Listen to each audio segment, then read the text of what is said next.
It is finished, you guys. Finally, I have finished this custom quilt and it is so beautiful. It turned out so wonderfully. I'm just very, very proud of it. It looks so good.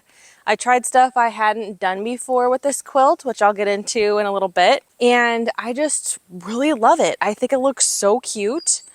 And I'm just so happy that it's done and it's gonna get shipped out to its home and it's gonna be loved, and I'm just really, really excited about it. Hello, welcome to my channel. My name is Miriam, if you don't know me, and I do all kinds of quilting and sewing related content here on YouTube. I recently took on my first custom quilt order in over 2 years. I had been doing custom quilts full time for several years, but then COVID happened and everything got uprooted and I started doing a bunch of other things, and I ended up here on YouTube. And I recently had a previous customer reach out to me and she wanted me to make another quilt for her, and that is what this is. If you haven't seen the other videos pertaining to this quilt, I will link them down in the description box below if you would like to see them. All of the fabrics used, besides the batiks that are around these beautiful center blocks, are imported from Africa. So it was very important to my customer to use these fabrics, and she had a vision for the quilt. She basically knew what she wanted. She just wanted it made, right? So she wanted this kind of patchwork looking background on the quilt. And then she had 12 of these beautiful hand stamped blocks, basically blocks that are stamped onto hand-dyed fabrics. Gorgeous fabrics, really beautiful stamps. There's different wildlife and different geometric shapes and things. They're just really beautiful and really vibrant colors, really fun to work with. She wanted those to kind of be placed about on the quilt top, not really have a super structured placement. She wanted it to be very organic and just kind of here or there, so that's what we went with. She wanted a throw size. She wanted to also be able to either hang it on the wall or to take it down and use it. For the first time ever, I added a sleeve to the back of the quilt. So let me take you around to the back so I can show you the sleeve. So here's the back of the quilt. Ooh, I'll move it back so you can kind of see it first. The back of the quilt, again, is another kind of patchwork looking design. We used almost all of the fabrics that she sent me. I still have a little bit left over that we can use for another project maybe someday.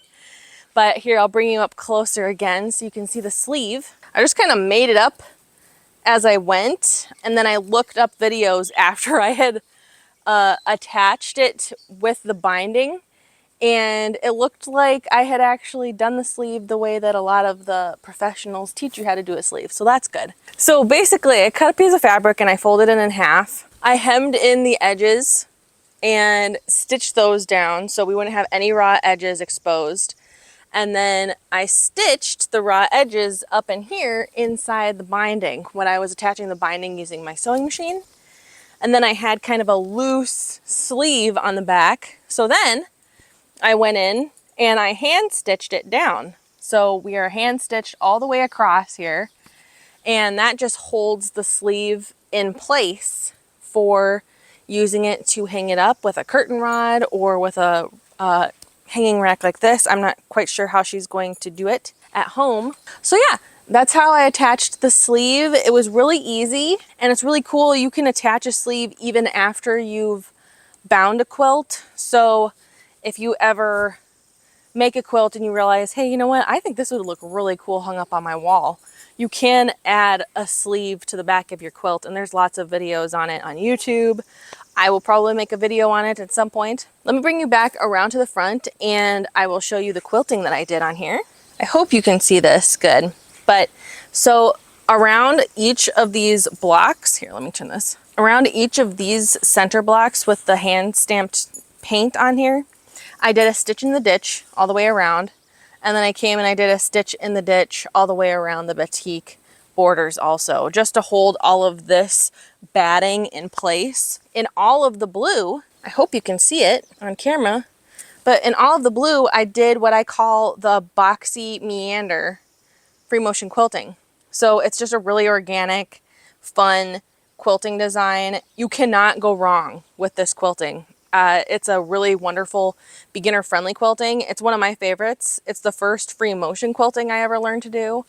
And I just think it looks really nice, and it looks really great with these fabrics. It gives the quilt a really cool texture, and I think it just looks really great. So yeah, that is the quilt. So now all I have to do now is take the quilt inside, give it a really good run over with my lint roller, and package it up and ship it to my customer. I am just so thankful for being able to do this, and I hope you enjoyed watching my few videos that I've done on this and seeing kind of the process and how you figure out how to work with something as you go.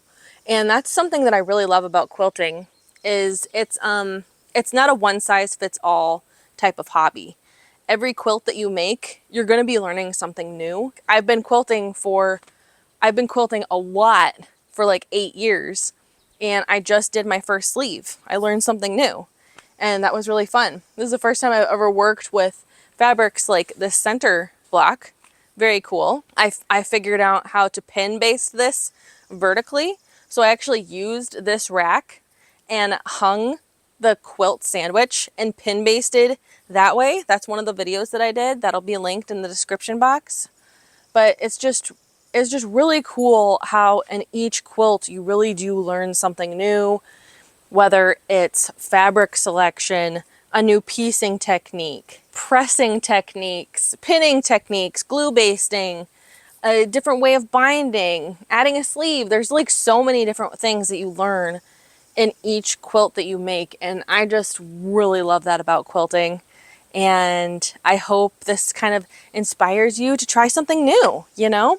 Try something a little out of your comfort zone. This, obviously, this does not look like anything else I've made, but it is so cool and so beautiful, and this is going to be something special to someone for decades, for a long time. I'm sure she'll pass it down to her grandkids. It's just going to be, you know, something that's going to be really special to a family for a really long time. That's a really important part of quilting. I think that a lot of people don't think about that when you are creating a quilt, you're really creating something that is just going to have built-in memories. You know, when her grandkids come to visit her and they're snuggled up watching a movie, they're going to remember they snuggled with that quilt. Or they're going to remember Grandma had that quilt hanging on her wall and it was so cool. I loved going and looking at the giraffes and the leopards and the elephants on it. It was so cool. You know, it's just, that's something really, really special that we get to be a small part of, creating memories for families. So that's one reason why I really loved making quilts for people, and it's really making me start to think, maybe I should start doing that a little bit more, but my goodness, am I busy. So we'll see. We'll see. It might be something I do later on down the road again. As you guys know, most of you, I'm working on my shed. It's right over there. We'll do a little pan over. There it is. Whoop. There it is. My shed. It's kind of washed out with the light, but that is my shed, and it is waiting for me. I just did some insulation work this morning. I'm insulating the ceiling, and oh my goodness, that is difficult. I'm trying to do it by myself, and that's tricky. It is tricky trying to place the insulation on the ceiling while holding it up and stapling it in place, and I'm learning a lot with that as well. So it's been a lot of fun. All right, I think that's the end of this video. Thank you so much for watching. If you have any questions or comments, please leave them down below. I love talking to you guys. Please give this video a like. It helps push it out to more people, and which is really great. If you're not subscribed, I would love for you to subscribe to the channel. I've got so many cool projects coming up later this year. I've been in talks with some companies about doing some content, and I'm just really, really excited, and I've got some patterns that I'm planning on releasing, and I'm just really, really excited, you guys. This is gonna be so cool, and hopefully I'll be in the studio before too long. Hopefully. We'll see. I would really like to set a goal, but I don't know if that's realistic. But I mean, within a month, I would love that. I would love that so much, but we'll see. life happens, we're busy. But just thank you so much for watching. This quilt was amazing to make, and I hope it has inspired somebody to try something maybe a little out of your comfort zone. Thank you so much for watching, and I will see you later on this week, all right? Bye-bye. That I had, woo!